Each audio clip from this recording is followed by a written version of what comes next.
خدا کی قسم ایک ایک بات سچ ہے، غور سے سننا اس بات کو۔ دنیا ماں پر بہت کہتی ہے، مگر یاد رکھنا کہانی کے پیچھے جو اصل کہانی ہوتی ہے اس کا نام باپ ہوتا ہے۔ ماں تو دودھ جی، پلاتی ہے مگر دودھ کے ڈبے کا انتظام کرنے والا باپ ہوتا ہے۔ بے سلاتی شک، ماں ہے مگر بستر کا انتظام کرنے والا باپ ہوتا ہے۔ قدم پکڑ بے انگلی شک، پکڑ کر کے چلاتی ماں ہے مگر طاقت بخشنے والا باپ ہوتا ہے۔ بستہ لے بے کر کے شک، ماں تیار کرتی ہے مگر بستہ میں کتاب دلانے والا باپ ہوتا ہے۔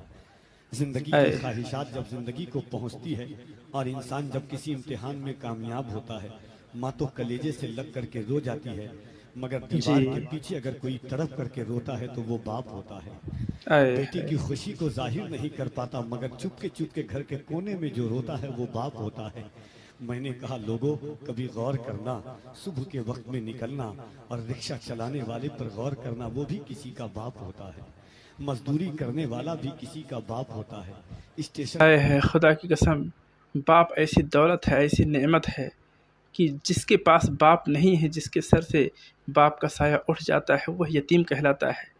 خدا کی قسم اس کے دل سے پوچھو کہ باپ کی اہمیت کیا ہوتی ہے جس کے پاس باپ نہیں ہوتا ہے۔ اگر آپ کے والد صاحب، آپ کے باپ، آپ کے والد صاحب اگر زندہ ہیں تو ان کا رسپیکٹ کر لیں، ان کی عزت کر لیں، ان کی خدمت کر لیں۔ خدا کی قسم باپ جیسی دولت کہیں نہیں ملنے والا، اور جب نہ ہوتے ہیں تو پھر ان کی کمی کا کتنا احساس ہوتا ہے، پھر ان کی اہمیت کا پتہ چلتا ہے۔